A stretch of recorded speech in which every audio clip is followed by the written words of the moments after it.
About you and the welfare thing is it showed no sense of compassion for people who had genuine problems, who genuinely needed. Your judgment, if you don't mind me saying, is all encompassing. It's all sweeping. You think they're all on the fiddle. No, I don't. No, I don't. I don't think I know, and the statistics support, once again, my sharing with you the statistics, that the abuse, the corruption in that system is not about helping someone who, through no fault of their own, fell on hard times, but widespread abuse. Yeah, but I said you say you don't have a welfare system for armed forces people, for example. Well, certainly, I've always raved that the most important, the most deserving are the children who, through no fault of their own, encounter horrible diseases and conditions, and the heroes of the military who literally knowingly went into harm's way to sacrifice their limbs. Which so I agree with, and I have a brother who's in the British Army. But let me put it this way. Let me finish my thread on that. All right. I have a brother who's in the Army, so I totally subscribe to your view of the forces.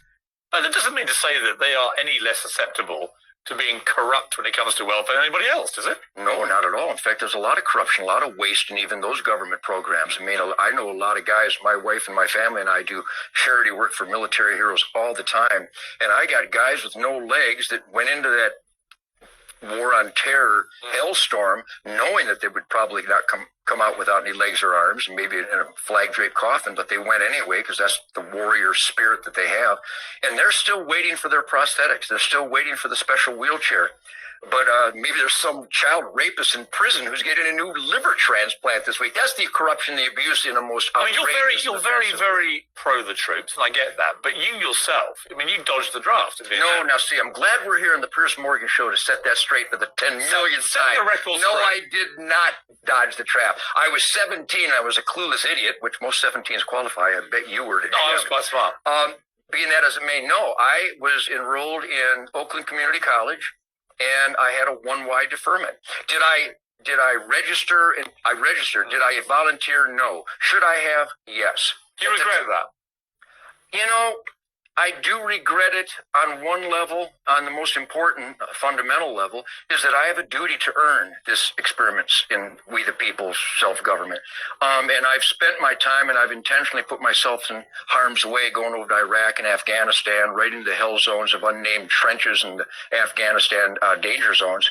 I did that. Is part of that a guilt thing on your part? No, not a guilt thing. It was just the right thing to do. At some point, you know, let's pretend I was a heroin addict when I was 17.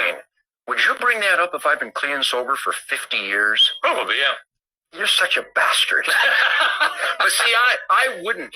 I would say, my God, you haven't done that stupid thing in so long. Let's stick with the clean and sober longevity instead of going back and nitpicking of something that you obviously overcame. So I was a foolish young man who didn't understand. Well, how's this, Piers? When I graduated from how old are you? I'm 46. All right, I know you respect your elders. I'll be 63. When I graduated, if you said, so, Mr. Nugent, tell me all about communism, I'd go, isn't that where the hippies get together and live? I was clueless. In my American education upbringing, I never heard about communism. I didn't know anything about it. So you think I regret not making a decision based on not knowing anything? And I've made up for it since. Not through guilt, but through the maturity of finally knowing what the right thing to do is. And though I was a little bit late, I at least carried my own M16 when I was over there. Well, yeah, I mean, that all sounds very heroic. I mean, the truth is that I wasn't heroic. When you guys that are there all the that's time. what I'm saying. I mean, you had the option when you were young to go to Vietnam. You could have done that. I know. I was too young and stupid. And when I see the way you are now with the armed forces and the fact how about they call the guys a chicken hawk? I was 17 and 18. Why don't you give me a break? That was, 50 years ago. Yeah, but lots of 17 and 18-year-olds at the time maybe better went to war in Vietnam. Better people than I. Better men than I.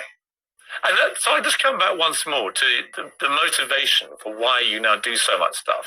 Because I've learned that freedom is not free, and I found that the reason the whole world sucks and America sucks less is because the U.S. Constitution, the Bill of Rights, outlines an experiment where freedom rules the day of individuality, and that can only be secured by crushing those enemies that would take it away. So those warriors that put themselves in the face of that evil enemy, and anybody who would take away our individual rights and our individual freedoms, they're the enemy. They need to be killed.